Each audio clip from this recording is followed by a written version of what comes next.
اربعہ میں سے آخری نائب کے لیے توقیع صادر ہوئی تھی. میں اجمالاً قبل اس کے کہ توقیع کسے کہتے ہیں اور یہ کب صادر ہوئی اور یہ کیا ٹائم پیریڈ تھا، تھوڑا سا خلاصہ اس کا آپ کی خدمت میں عرض کر دوں.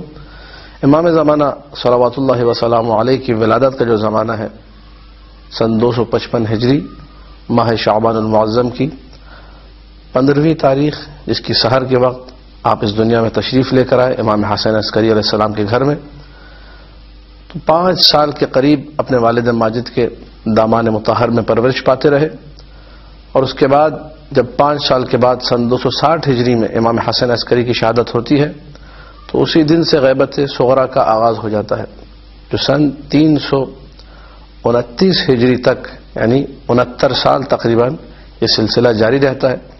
اور 329 ہجری کا یہ واقعہ ہے کہ آخری جو وکیل خاص تھے نواب اربعہ، چونکہ ہم سب جانتے ہیں غیبت صغرا وہ غیبت ہے جس میں امام کا رابطہ اپنے نواب کے ذریعے سے لوگوں سے تھا، امام لوگوں سے نہیں ملتے تھے. یہ 4 خاص نائب تھے اس 69 سال کے عرصے میں، جو کہ لوگوں کے لیے باعث ارتباط تھے، لوگوں کے لیے وسیلہ تھے کہ امام زمانہ سے ان کا رابطہ ہو، امام کے جوابات لوگوں تک پہنچاتے تھے، امام کے پیغامات لوگوں تک پہنچاتے تھے. جب یہ 329 ہجری کا سن آیا اور علی ابن محمد سمری کو ایک توقیع صادر ہوتی ہے، اس کو شیخ صدوق نے اپنی کتاب کمال الدین و تمام النعمہ میں ذکر کیا ہے. اور یہ وہ عرصہ تھا کہ جب علی ابن محمد سمری کے موت سے 6 دن قبل یہ توقیع صادر ہوئی، اور یہ توقیع خود امام کے عالم بالغیب ہونے پر بھی دال ہے، جو ہمارا شیعوں کا عقیدہ ہے کہ امام اتنا غیب جانتا ہے جتنا اللہ کی طرف سے اسے ودیعت کردہ اور عطا کردہ ہے. توقیع میں صادر ہوا بسم اللہ الرحمن الرحیم، یا علی ابن محمد السمری اعظم اللہ اجر اخوانک فیک. اے علی ابن محمد سمری، خدا تمہاری جو مصیبت ہے اس میں تمہارے بھائیوں کے اجر کو عظیم قرار دے. فإنک میت ما بینک و بین 6 ایام. اے علی ابن محمد سمری، 6 دن کا وقت تمہارے پاس ہے، 6 دن کے بعد تمہاری وفات ہو جائے گی، تم اس دنیا سے چل بسو گے. فاجمع امرک، اپنے کاموں کو سمیٹو. ولا توص الی احد، کسی کو وصیت نہ کرو. فیقوم مقامک بعد وفاتک، جو تمہارے بعد تمہارا جانشین بن سکے. یہ جملے سارے کے سارے بہت اہمیت کے حامل ہیں اس بات کو سمجھنے کے لیے جس بات کے لیے اس کلپ کو بنایا جا رہا ہے، اور جو ایک اشکال اور ایک بہت بڑی آج کل جو بات لوگوں کے درمیان چل پڑی ہے، بہت سارے لوگ ادعا کر رہے ہیں، بہت سارے لوگ مخالفت کر رہے ہیں، ایک غوغا اور ایک ضوضاء کا عالم برپا ہے کہ کیا کیا جائے. جو ادعا کر رہے ہیں وہ بھی اسی توقیع کو، جو توقیع آپ کے سامنے تلاوت کی گئی بھی اس کو پڑھا گیا، وہ بھی اسی سے استناد کرتے ہیں. جو نہیں مانتے اس کو وہ بھی ادعا کیا ہے؟ ادعا کرنے والے کا کہنا یہ کہ جو بھی زمان غیبت کبریٰ میں، جو ابھی اس توقیع کے اندر بھی اس کا ذکر آئے گا کہ مولا نے فرمایا کہ اب جو ہے فقد وقعت الغیبۃ التامہ، اس توقیع میں کہا علی ابن محمد سمری سے، یا بعض نسخوں میں فقد وقعت الغیبۃ الثانیہ، دوسری غیبت صغرا کے بعد دوسری غیبت واقع ہو گئی ہے. اور ممکن ہے اس کو بعض لوگ جو کبریٰ کہتے ہیں کہ احتمال یہ ہو کہ یہ بھی صغرا ہو اس قرآن کی آیت کے تحت، انہم یرونہ بعیدا ونراہ قریبا. لوگ اسے دور سمجھتے ہیں کہ بھائی ظہور بہت دور ہے، لیکن یہ بھی قریب ہے، تو یہ بھی صغرا ہی کی ایک قسم ہے، لیکن بالنسبہ پھر بھی اسے کبریٰ کہا جائے گا کیونکہ اس کا عرصہ پچھلی والی کا 69 سال تھا، اس کا عرصہ یقیناً بہت زیادہ ہے. تو یہ ایک احتمالات بہرحال اپنی جگہ پہ موجود ہے. غیبت ثانیہ یا غیبت تامہ یعنی غیبت کبریٰ جو ہے مکمل غیبت واقع ہو گئی ہے. فلا ظہور، اب اس کے بعد کسی کے سامنے کوئی ظہور نہیں ہوگا، نہ نائب خاص، نہ نائب عام، نہ کوئی اور شخص، الا بعد اذن اللہ تعالی ذکرہ، مگر یہ کہ جب خداوند متعال کا اذن آئے گا. یہ جملے ادا کرنے کے بعد میرے مولا نے کہا وذالک بعد طول الامد وقسوۃ القلوب وقسوۃ القلوب وامتلاء الارض جورا. یہ ظہور کب ہوگا؟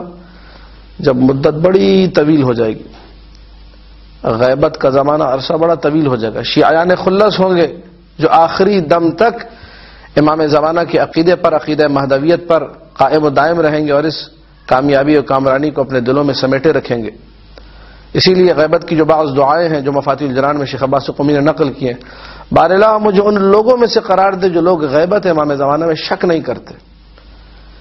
اب دیکھیے اس کلپ کا جو مقصد انتہائی واضح اور آپ کے سامنے آیا ہو کر آ جائے گا جب ان چند جملوں کی ہم لوگ وضاحت کو سمجھیں گے. جب مولا نے یہ فرما دیا کہ ظہور نہیں ہوگا مگر یہ کہ طول الامد، ایک طویل عرصہ گزر جائے، وقسوۃ القلوب، لوگوں کے دل سخت ہو جائیں گے. دلوں کا سخت ہونا کنایا ہے. اس کی بھی تھوڑی سی وضاحت کر دیں. امام رضا علیہ الصلوۃ والسلام نے فرمایا تھا ایک حدیث میں، ما جفت الدموع الا لقسوۃ القلوب وما قست القلوب الا لکثرت الذنوب. لوگوں کے آنسو خشک نہیں ہوتے، لوگوں کے دلوں سے رقت ختم نہیں ہوتی مگر یہ کہ جب سنگ دل ہو جائے، اور اس وقت تک سنگ دل نہیں ہوتے جب تک گناہ نہ بڑھ جائے. قسوۃ قلب کنایا ہے اس سے کہ گناہوں کا زور شور ہوگا، گناہ حد سے زیادہ بڑھ جائیں گے، گناہ کثرت سے ہوں گے. اس کے بعد فرمایا وامتلاء الارض جورا، چاروں طرف زمین میں ظلم اور جور، چاروں طرف زمین میں لوگ ایک دوسرے کے خلاف بربریت، لوگ ایک دوسرے سے دہشت گردی کریں گے. ساری کی ساری چیزیں جو کہ آخری زمانے کی نشانیوں میں سے. یہ جملے سارے کے سارے کہنے کے بعد اب مولا نے کہا یہ ہمارا یہاں سے اصل کلام اب شروع ہو رہا ہے. جو بھی اس عرصہ غیبت میں، جو غیبت تامہ ہے، غیبت ثانیہ ہے، ادعائے مشاہدہ کرے، مجھے دیکھنے کا ادعا کرے، تو یہ شخص جھوٹا ہے، یہ شخص کذاب ہے، یہ شخص مفتری ہے. امام کے بقول لوگوں نے کہا بھائی زمان غیبت کبریٰ میں جو ادعا کیا گیا اس توقیع کو سند بنا کر، مصدر بنا کر، اصلاً امام کو دیکھنا حرام، ممنوع، باطل، درست ہی نہیں ہے. کوئی امام زمانہ کو نہیں دے سکتا. کیوں؟ کیونکہ امام زمانہ نے یہ کہا فمن ادعى المشاہدہ، جس نے ادعاء مشاہدہ کیا، فهو کذاب فهو مفتری، کذا و کذا، وہ کذاب ہے، مفتری ہے. اس کی بات کو سچ مت سمجھو.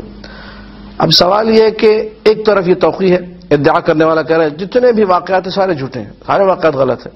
عجیب، علامہ مجلسی نے بحار الانوار میں 13ویں جلد میں تشرفات کا ایک بڑا سلسلہ ذکر کیا ہے. مرزا حسین نوری طبرسی نے النجم الثاقب میں ایک بڑا سلسلہ ذکر کیا ہے. دیگر بڑے بڑے علماء نے اپنی اپنی کتب میں، یعنی 1200 سال، 1100 سال، 1000 سال کا یہ عرصہ مسلسل زیارات سے زیارات، تشرفات سارے کے سارے باتیں ہیں. حتیٰ کہ سنی علماء نے، صاحب الیواقیت والجواہر علامہ شعرانی نے جو کتاب لکھی یواقیت والجواہر، جو کہ تلخیص ہے فتوحات ابن عربی کی، اس نے اپنی کتاب میں پورا تفصیلی واقعہ ذکر کیا کہ سنی عالم دین کے لیے، کہ ایک سنی عالم دین نے ملاقات کی. اور دیگر حلہ، اسی عراق کے اندر حلہ میں، نجف میں، کربلا میں بہت سارے سنی افراد تھے جن کے ماں باپ میں سے کوئی ایک شیعہ تھا. انہوں نے امام زمانہ کی سنی ہوتے ہوئے زیارت کی اور مذہب حقہ پر فائز ہوئے، مذہب حقہ سے جو ہے مستبصر ہوئے آ کر. تو یہ سارے کے سارے واقعات کدھر جائیں گے؟ تو ادل دلیل علی الامکان الوقوع، یہ ایک حوزوی اصطلاح ہے، ایک عربی کا جملہ ہے کہ کسی بھی چیز کے امکان پر سب سے بہترین چیز ہے کہ سامنے آپ کے موجود ہے، وہ واقع ہو چکی ہے. وہ اتنے سارے لوگوں نے جو زیارت کی، اس کو کہاں ڈالیں گے؟ سوال پھر یہ توقیع کیا کہہ رہی ہے؟ کیا تو یہ تشرفات نعوذ باللہ جھوٹے ہیں سارے کے سارے، یا یہ توقیع نعوذ باللہ اس پہ کلام ہے؟ توقیع معتبر توقیع ہے، شیخ صدوق علیہ الرحمہ نے نقل کی ہے. محتاط بندہ، ثقہ بندہ، ورع بندہ. بعض علماء نے کہا کہ شیخ صدوق کی مراسیل بھی مثل مراسیل ابن ابی عمیر، ان پر اعتماد کیا جائے گا. جو مرسل حدیث، جو ضعیف حدیث ہوتی ہے، وہ بھی ان کی مسند کے حکم میں اتنا بڑا درجہ دیا. ایسا بندہ آ کے ایک چیز کو نقل کرے غیر معتبر نہیں ہے، معتبر چیز ہے، توقیع معتبر ہے. فلذا کہا یہ گیا جواب میں جو علماء نے، اکثر علماء نے جواب دیا، شیخ مفید اور شیخ توسی سید مرتضی سے لے کر آج تک کے علماء نے جواب دیا. وہ جواب یہ دیا کہ بابا یہاں پر مراد مشاہدہ سے سیاق اور سباق کے اعتبار سے وہ ادعائے نیابت خاصہ ہے. اگر کوئی آ کر یہ ادعا کرتا ہے اس مشاہدے میں کہ میں امام زمانہ کا نائب ہوں، نعوذ باللہ من ذالک، یہ انسان جو ہے ملعون ہے، کذاب ہے، مفتری ہے، اس کی بات نہیں ماننی. اما اگر کسی نے ویسے ہی بغیر امام کو پہچانے زیارت کی، مرنے سے پہلے بتا کر گیا، اس میں کوئی اشکال نہیں. بلکہ میرے استاد محترم نے جو اپنی کتاب میں لکھا، امام زمانہ صلوات اللہ وسلام علیہ کی ذمہ داریوں میں سے ایک ذمہ داری جو کہ زمان غیبت میں ہے کہ مختلف عرصوں میں مختلف لوگوں سے ملتے رہے. وہ فاسق و فاجر لوگوں کی بھی ملاقات ہوئی. کوئی نہ سمجھے کہ جی وہ بعض اوقات کہا جاتا ہے تبلیغ میں کہ جی صرف جو نا کوئی نماز شب پڑھنے والا 40 سال نماز شب قضا نہ کیوں، متقی و پرہیزگار، نہ نہ نہ، امام زمانہ سب کا امام ہے. وہ متقین کے بھی امام ہے. ہر وہ انسان جس کے دل میں ولائے امیر المومنین، سب کے امام، سب سے ملتے، اس کے لیے باعث ہدایت بنتے. جب ایک سنی شخص سے مل رہے ہیں، اس کو زیارت نصیب ہو رہی ہے، ہدایت کا باعث بن رہا ہے. ایک فاسق سے ملے، اس کو ہدایت نصیب ہوگی. تو سب کے لیے زیارت ممکن ہے. لیکن یہ کہ اگر کسی نے ادعا، دکان کھولی، بازار اس کو بنایا، پیسے کمانے کا ذریعہ بنایا، یہ کذاب ہے، یہ مفتری ہے. فلذا جس نے بھی زیارت کی، اب سارے واقعات پڑھیے، پہچانا نہیں، بعد میں پتہ چلا، مرنے سے پہلے بتا گیا تھا میں نے اس طرح زیارت کی. تو یہ ساری کی ساری چیزیں خلاصۃ الکلام، زبدۃ الکلام، زبدۃ المقال، نخبۃ الکلام یہ ہے جو سمری ہے اس پورے کلپ کی وہ یہ کہ امام زمانہ صلوات اللہ وسلام علیہ کے غیبت کبریٰ کے دورانیے میں جو شخص بھی ادعائے سفارت کرے، ادعائے نیابت کرے، اس طرح محمد علی باب ملعون نے یہ کام انجام دیا، کہا کہ میں باب ہوں امام زمانہ کے لیے، میں نائب ہوں امام زمانہ کے لیے. یہ شخص جھوٹا ہے، ملعون ہے، اس سے دور رہو، یہ کذاب ہے، یہ مفتری ہے، یہ تہمت باندھنے والا ہے، اس کا دین خدا سے، اس کا امام زمانہ سے کسی قسم کا کوئی ربط نہیں ہے. اما ویسے ہی اگر کسی شخص نے آ کر ادعائے مشاہدہ کیا اس طریقے سے کہ وہ بھی ادعا نہ کرے، دکان نہ کھولے، بازار گرم نہ کرے، بلکہ کہہ کہ جی ایک تشرف ہوا تھا، امام زمانہ کو دیکھا تھا، مجھے سعادت نصیب ہوئی تھی، اور وہ بھی چھپا کر مطلب کسی قرائن کو بتا دیا، لوگوں کو بتا دیا میرے مرنے کے بعد. بہت سارے علماء کے واقعات، مختصر اردبیلی کے، علامہ حلی کے جو واقعات ہیں کہ میرے مرنے کے بعد بتانا، میری زندگی میں اس کو آیا نہ کرنا. فلذا میں دوبارہ ان جملوں کی آپ کے سامنے تلاوت کر دیتا ہوں جو مولانا نے فرمایا: فمن ادعى المشاہدۃ قبل خروج السفیانی وصفیہ، جس نے ادعائے مشاہدہ، مشاہدہ سے مراد ادعائے سفارت کیا خروج سفیانی سے پہلے، اور وہ آسمانی پکار، وہ آسمانی فریاد جو کہ قیامت کی علامات میں سے، تو یہ شخص جو ہے کذاب ہے، مفتری ہے.